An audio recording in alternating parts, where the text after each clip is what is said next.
My name is Brian Kuhn, Mayor of Lancaster, Ohio. We are a city that takes great pride in our history, and we have a strong spirit as we invest in our present and build for our future. There are many dedicated people who make the city operate on a daily basis throughout the year. Join me now as we meet these people who help make the city what it is today. Welcome to Today in Lancaster. My name is Brian Kuhn, and I'm the mayor of Lancaster. And thanks for joining us today. With us today we have Michael Pettit, who's been with the city of Lancaster for many years. We'll leave it at that. And he wears many hats with the city. He's our superintendent of our natural gas department. He's our economic development director. He also is heavily involved in the Lancaster Port Authority and probably a dozen other things that I don't even remember because he does so much for us. But we certainly appreciate all that Mike does. And so hopefully today during this show you'll learn some about economic development and kind of like behind the scenes type things that happen to help bring a potential employer into the city. So Mike, welcome. Welcome to our show. I'm glad you're able to make it. Well, thank you, Mayor. I'm glad to be here. Yeah. So why don't you tell us some interesting stuff about economic development and how things go from a phone call or an email to showing potential new employer a building to having somebody move into a building. Okay. Well, today was a good example that we've got a phone call this morning, and this was from one of our partners, Columbus 2020, who is our regional 11 county area, and they had a client in from Israel, and they're looking for a building, and we have one. We have a few. So on the spur of the moment, this doesn't usually happen this way, but the gentleman from Israel came to Lancaster, looked over the buildings that we have available in the size that he needed, and actually made a contingent offer on one. Wow. And so we'll see what goes. They are a food processor, and again, from Israel. I'll just interrupt you for a minute. Things normally aren't that easy, are they? No, they're not. They're not. There's a tremendous amount of work that goes through our partnerships that we have. We have Jobs Ohio with the state of Ohio. We have the Columbus 2020 group. Then we have the Fairfield 33 Development Alliance, which is more just our county, okay, and mostly those communities along the 33 that touch 33. So we get leads different ways. So some of them are from state, some are from 2020, some we create our own, and we travel out to different parts of the country and different parts of the globe ourselves to reach out to end users and site selectors, folks that are looking to expand their business. One of the words you mentioned in there is site selectors, and maybe you could tell our audience a little bit like what does a site selector do, or what's that mean exactly? Well, a site selector is usually they're got some background in real estate, or they could have in city planning or something like that, where they are a hired firm that's hired by a company that is looking at that maybe doesn't know exactly what they need to do to find a site, okay, and what kind of utilities, make sure they have everything. So they hire a firm that will go out and look, and they'll look at a certain their geographic information is provided to the company, what makes sense for them and the locational. So they'll zero down to maybe a 100-mile radius of where a company should land based on their business. Then from there, they'll drill down farther and see whether it's a land requirement, whether it's a building requirement. They'll do all the research. They'll do a lot of the interviews up front. We have a project right now, it's called Project Rayburn. Most of the projects come through to us, we don't know who they are. Okay. And so they're assigned a name. So we have Project Rayburn. They've been here twice. We're still in contention for them. It's a $300 million project, and that came through Columbus 2020. Now, let me just interrupt you for a second. Project Rayburn, and there's other projects Yeah. that we've seen through the years. So you said we're kind of in the final stages of that.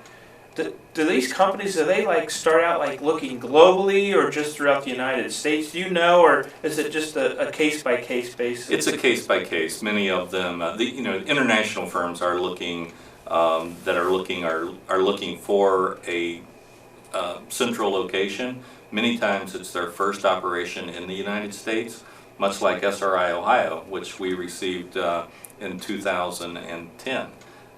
It's a company out of Canada that decorates glass bottles. Okay. And a tremendous story there. They came here, they needed an 80,000 square foot building, and at that time we didn't have one. And but we had a 60. And so we were able to help them get into it. They expanded the building another 20,000 square feet. We actually got that done in like 60 days, which was phenomenal. A lot of partnerships between engineering and the building department and our other utilities that the city provides for to get that done in that kind of time frame. But business needs, they're on a certain speed that we have to keep up with. Uh-huh. And we've worked very hard to do that and have done it and have shown that. But once they started, that company then has grown, and in 2012 they expanded to another building, a 60,000 square foot building next door. And then last year they announced they were going to close their Canadian operation and move 100% here. So all of the jobs are here. They currently employ, I believe it's over 150. That's great. That in 2010, that was 0 here. Yeah. But they came here, it was their first operation in the United States. They loved it, and they're just phenomenal company doing great things, decorating high-end bottles for the beverage industry. And that's one of the companies, as when I was service safety director and now as mayor, that I've had the opportunity to tour the facility thanks to your introduction of me to Bob Muckenstern and JC, the owner of the company. And it's so great, like their love of Lancaster is just amazing. Yeah.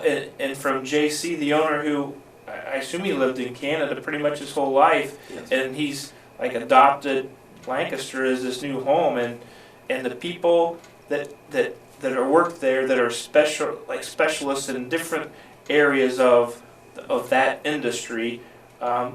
As JC and Bob were telling me about me and you and our little group about the people, I said, this sounds like an all-star team, and Bob's like, it really is. He's like, these are the best in the world that have come to Lancaster, and you know better than I do where they all came from. It's just literally all across the globe. Yes. To Lancaster. We've had visitors from China, we've had visitors from Austria, Germany,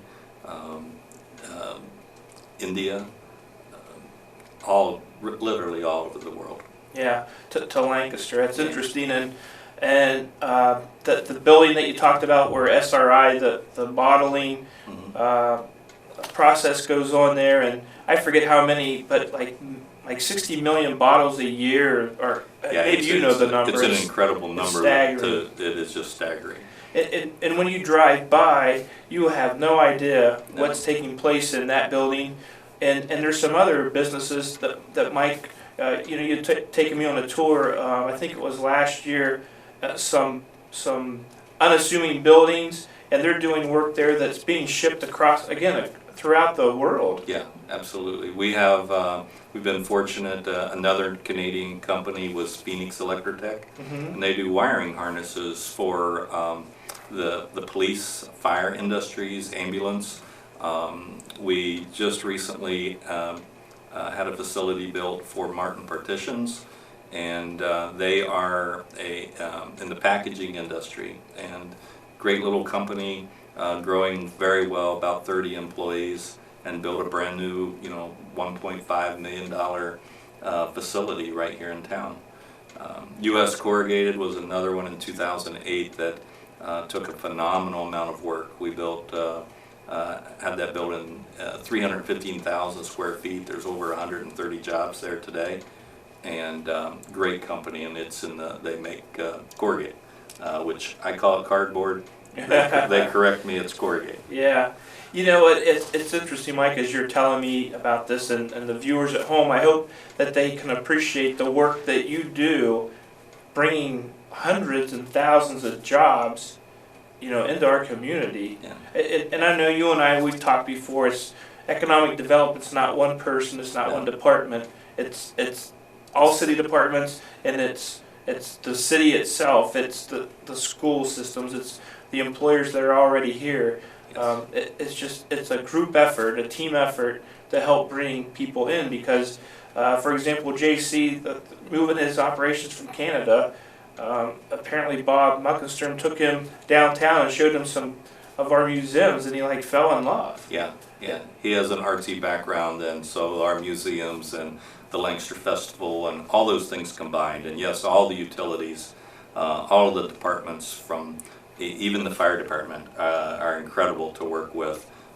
They know the importance of jobs for our community and jobs to be here, and it's a great story, and it's a team effort. Yeah. Now we've got a couple minutes left to go before we have to wrap up, Mike. But could you tell the viewers about what we call the spec building? Could you tell us a little bit about that? Sure. A spec building is a speculative venture where we actually built the Lancaster Port Authority built a 50,000 square foot spec building. Today's industry wants very tall ceilings, so it's 28 feet high. And we built this because we're missing out on a lot of projects that need that type of building that we didn't have.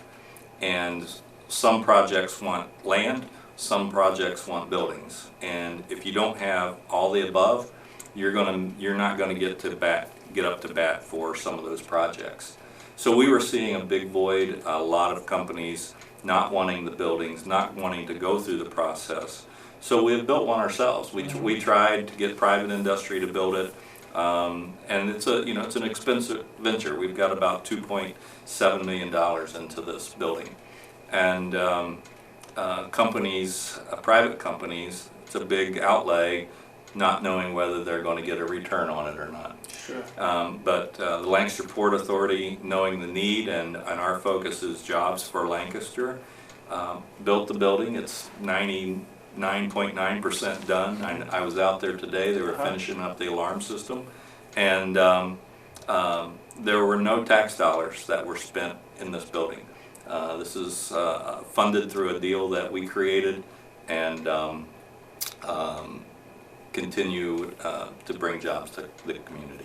And the plan is, if you sell that building, we're going to build another one. Great.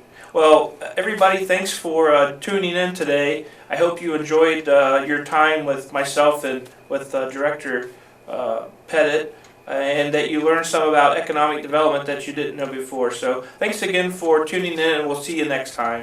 Have a great day.